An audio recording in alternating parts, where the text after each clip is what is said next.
Somewhere in a kitchen right now, there's a small glass jar sitting between the salt and the stove, half filled with dried black peppercorns. It costs less than a cup of coffee. Nobody locks it away. Nobody stands guard over it. In the year 408, Alaric, king of the Visigoths, surrounded the city of Rome, and its people began to starve inside their own walls.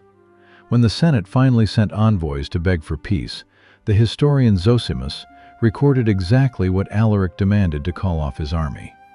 Gold by the thousands of pounds, silver by the tens of thousands, silk robes, dyed hides, and 3,000 pounds of the same small, wrinkled fruit now sitting quietly on a kitchen shelf.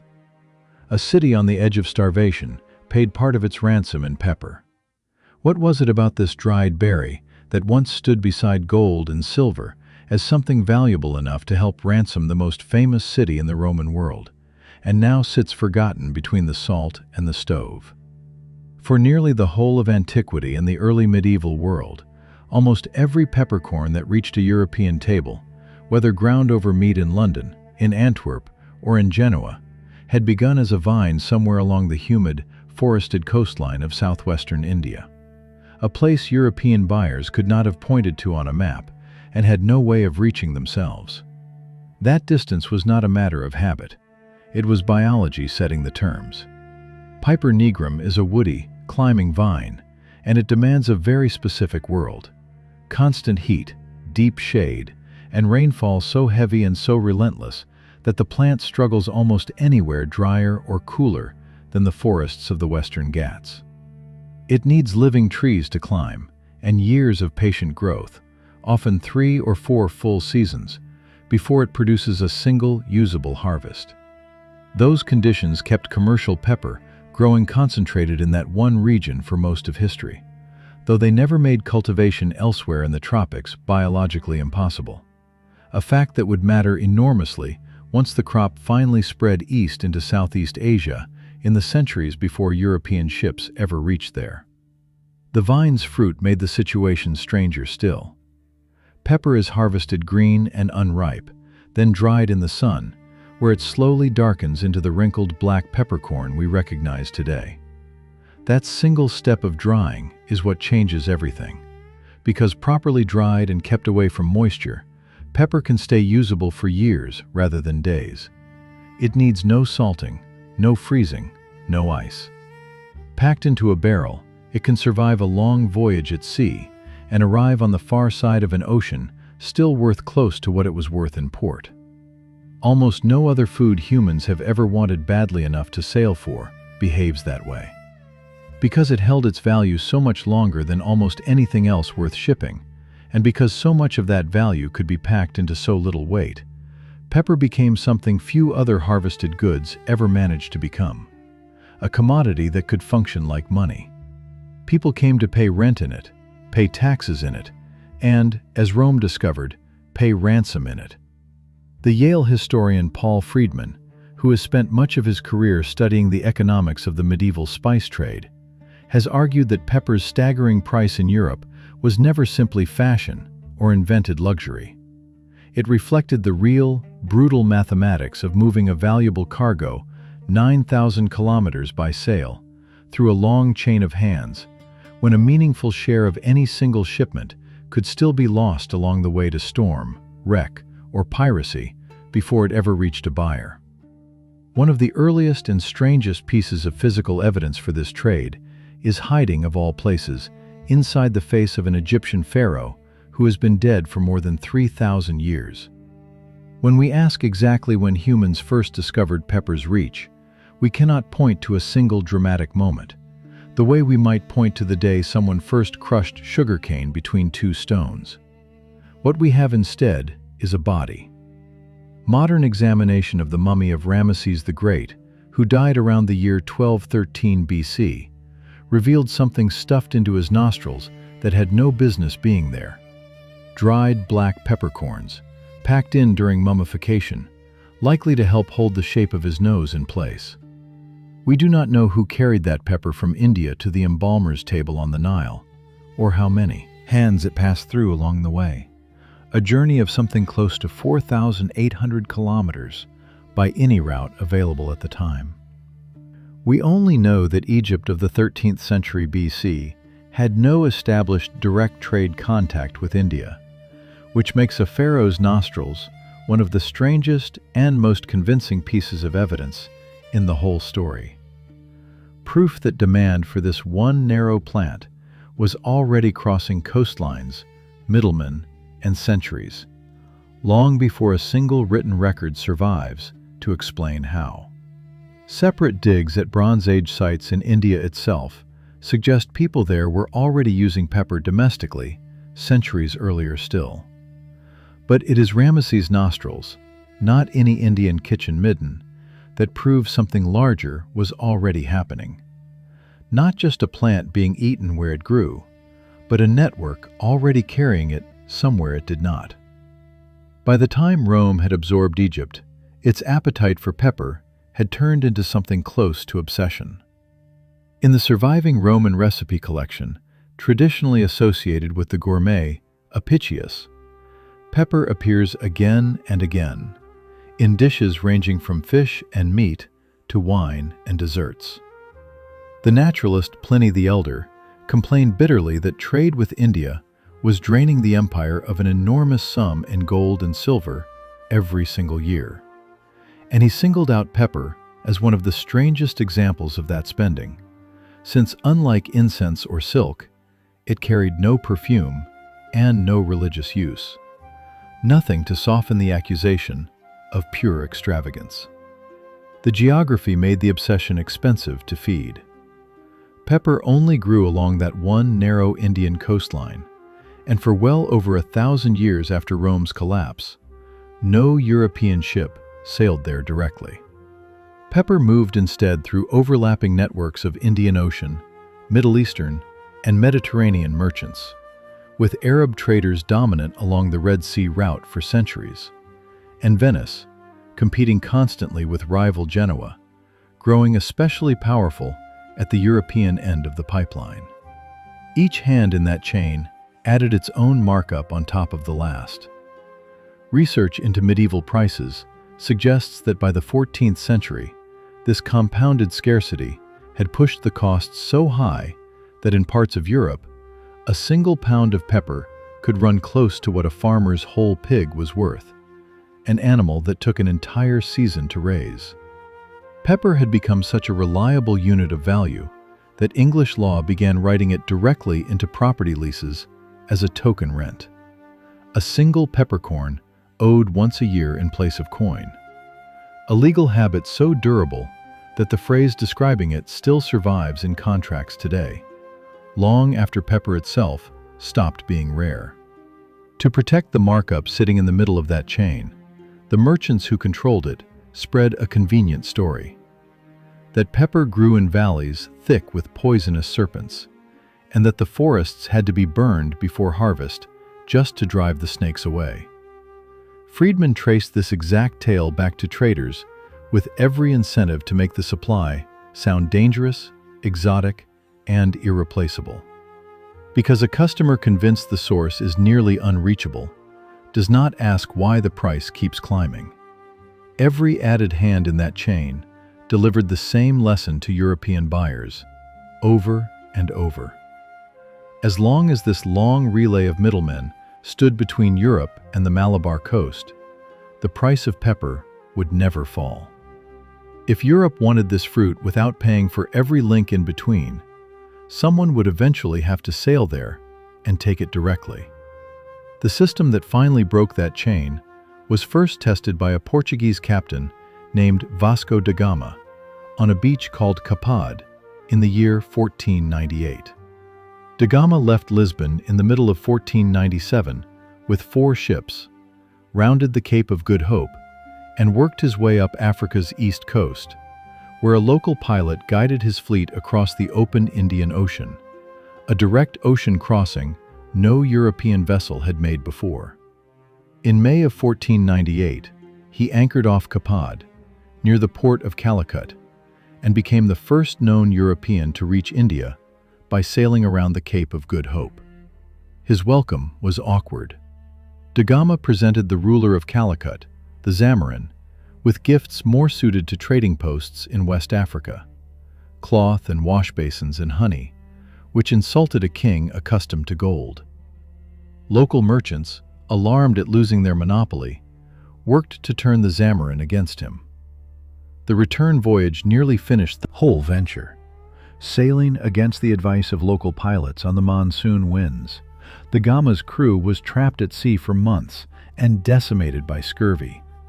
And by the time the surviving ships limped back into Lisbon, so many sailors had died that one vessel had to be abandoned outright. And still, the voyage worked.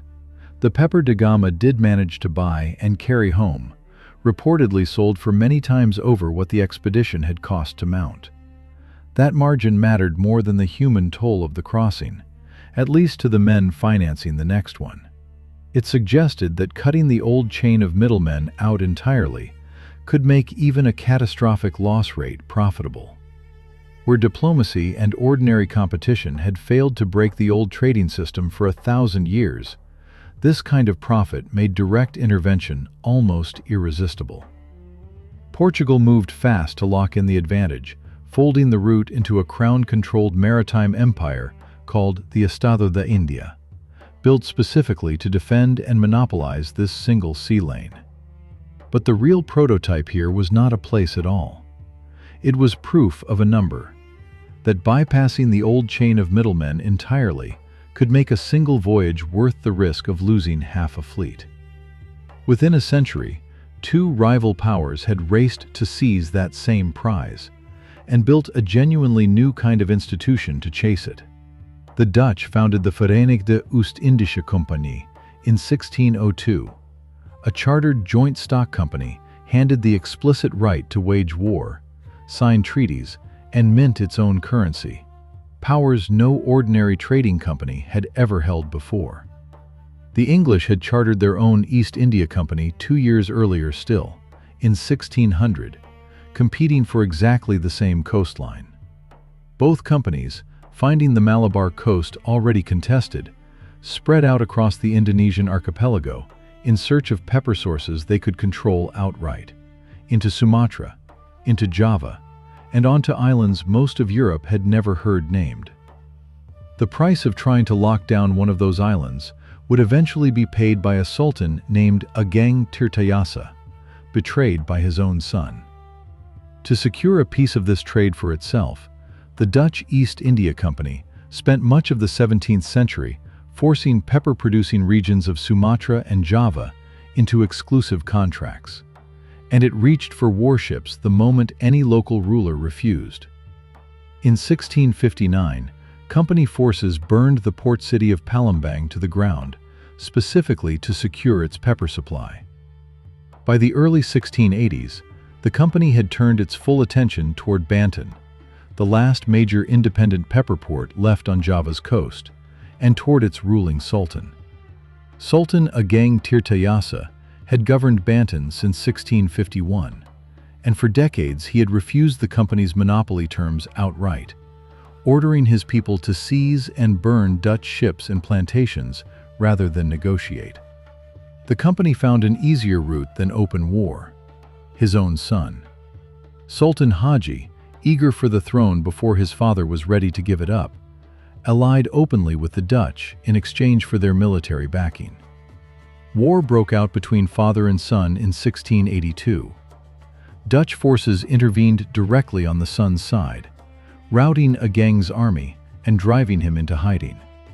Captured through deception in 1683, Ageng Tirtayasa was carried off to a Dutch prison in Batavia, where he died in captivity 9 years later, in 1692, having never signed a single monopoly agreement himself. His son had signed it for him, in exchange for a throne that no longer answered to Banten at all, but to the company that had put him on it. Across the Sunda Strait, on the western coast of Sumatra, the English East India Company was building its own answer to the same problem. Unable to dislodge the Dutch from the richer pepper coasts, it founded a settlement at Bencoolen in 1685, sustaining its plantations largely through enslaved labor shipped in from the company's other outposts across India and beyond. That enslaved population peaked at 1,121 people in 1778 and had fallen to 361 by 1794, a collapse driven in large part by the settlement's brutal disease environment, which the British themselves described as barely survivable. Pepper's vine could not be fenced in by geography the way nutmegs could, since it grew across a whole archipelago rather than a single cluster of islands.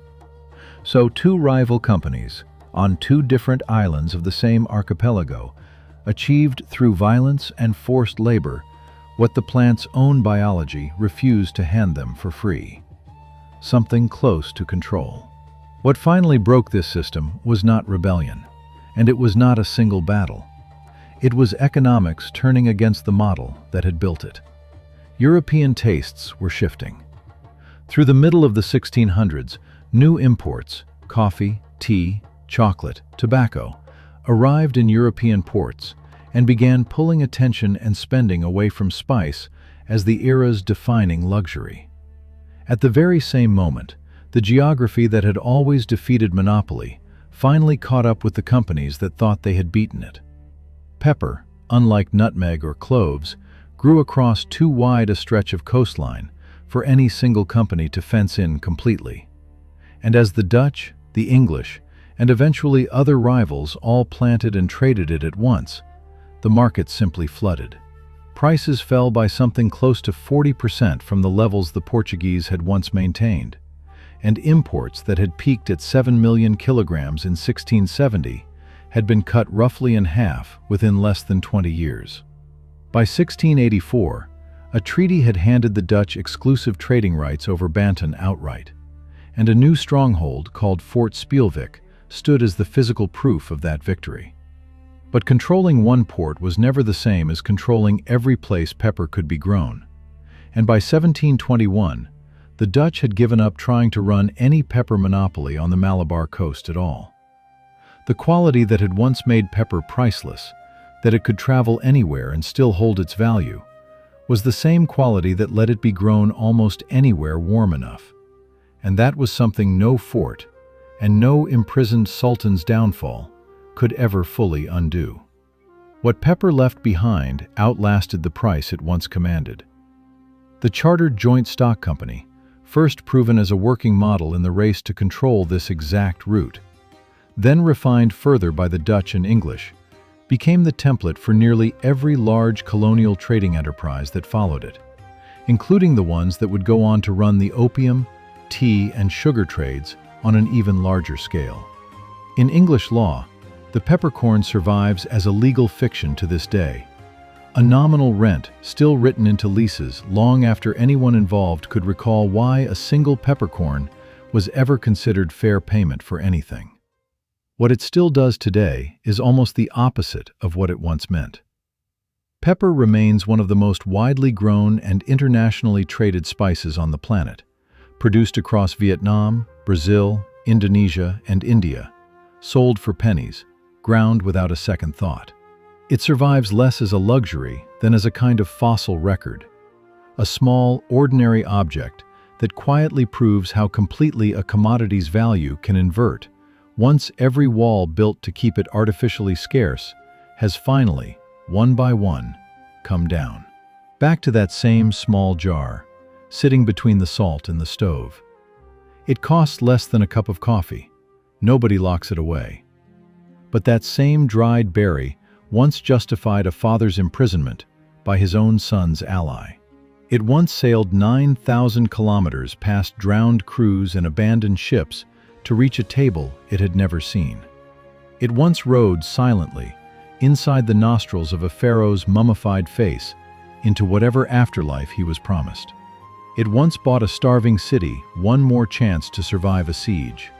Every turn of a pepper mill tonight quietly repeats a decision entire navies were once organized around.